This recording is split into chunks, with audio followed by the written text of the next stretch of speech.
उत्तर प्रदेश में एनकाउंटर को लेकर सियासत तेज है। समाजवादी पार्टी के राष्ट्रीय अध्यक्ष अखिलेश यादव पर लगातार सवाल उठ रहे हैं।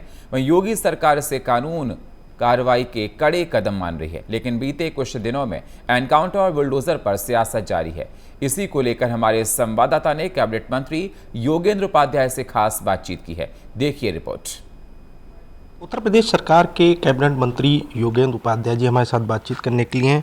सर, लगातार समाजवादी पार्टी के नेताओं पर रेप का आरोप लग रहा है और समाजवादी पार्टी कहती है कि डीएनए टेस्ट होना चाहिए, उसके बाद जांच होनी चाहिए। तो कैसे देखते हैं इसको?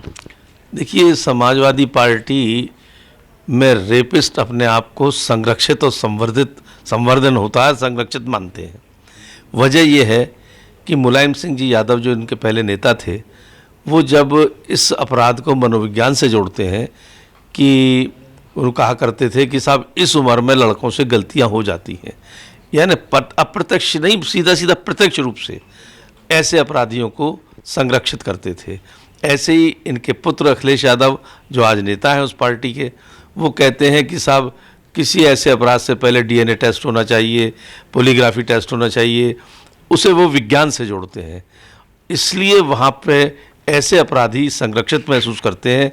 वो जानते हैं कि उनका नेतृत्व उनके साथ खड़ा है और ऐसे अपराध करने के लिए वो बहुत सही जगह सुरक्षित हैं, इसलिए वहाँ के लोग ऐसे निकलते हैं। सुल्तानपुर के एनकाउंटर को लेकर के लगातार अखिलेश यादव कह रहे हैं कि फेक एनकाउंटर है, फर्जी एनकाउंटर है। वो हर एनकाउंटर को फर्जी बताते हैं या हर ऐसी दुर्घटना को वो सरकार पर थोप देते हैं। मुख्तार अंसारी की स्वाभाविक डेथ हुई जेल के अंदर, उसको वो बताने लगे कि साहब उसको स्लो पॉइजन दे के मरवा दिया। अतीक अपने रंजिश में मारे गए, कहाँ उस गैंग वार थी, उसमें कहीं रंजिश में उन्हें मार दिया गया, वो सब सरकार मरवाती है। ऐसे ही जो होते हैं एनकाउंटर, उसमें कहीं ना कहीं सरकार को दोषी मानते हैं। जो लोग कानून को चुनौती देते हैं तो कानून उनसे निपटने की कोशिश करता है।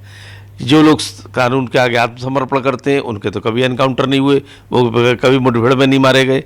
मारे वही जाते हैं जो मुचैटा लेते हैं सीधे सीधे कानून व्यवस्था से।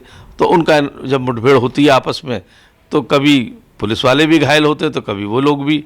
ये तो मुठभेड़ का परिणाम कुछ भी हो सकता है।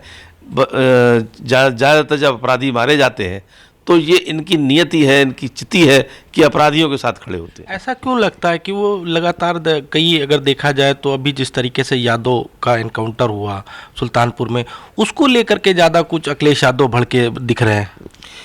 वो भड़कते हैं, वहाँ क्यों नहीं भड़कते? कोलकाता में क्यों नहीं भड़के? वो तो एक जगन पूरा देश उद्वेलित और आंदोलित था जिस पर, वहाँ नहीं भड़के। क्यों? वो इसका विभाजन करते हैं अपराध और अपराधियों का क्षेत्र के हिसाब से कि कहाँ इंडी गठबंधन की शासित सरकारें हैं, वहाँ पर कोई जो जैसा भी अपराध हो ये साइलेंट रहेंगे। जहाँ पर भाजपा की सरकार है या एनडीए की किसी सरकार है, वहाँ पर कोई बाय द वे छोटा अपराध भी हो जाए तो उसके साथ खड़े दिखते हैं। तो ये इनका विभाजन जाति देखकर होता है, धर्म देखकर होता है, क्षेत्र देखकर होता है। ये वास्तव में अपराध और अपराधी के खिलाफ नहीं है, ये उसका विभाजन करके अपने हिसाब से राजनीति करते हैं। एक सवाल और है, अभी बीते दिनों अखिलेश यादव ने यह भी कहा था कि 2027 में अगर उनकी सरकार आती है तो बुलडोजर का रुख गोरखपुर की तरफ रहेगा।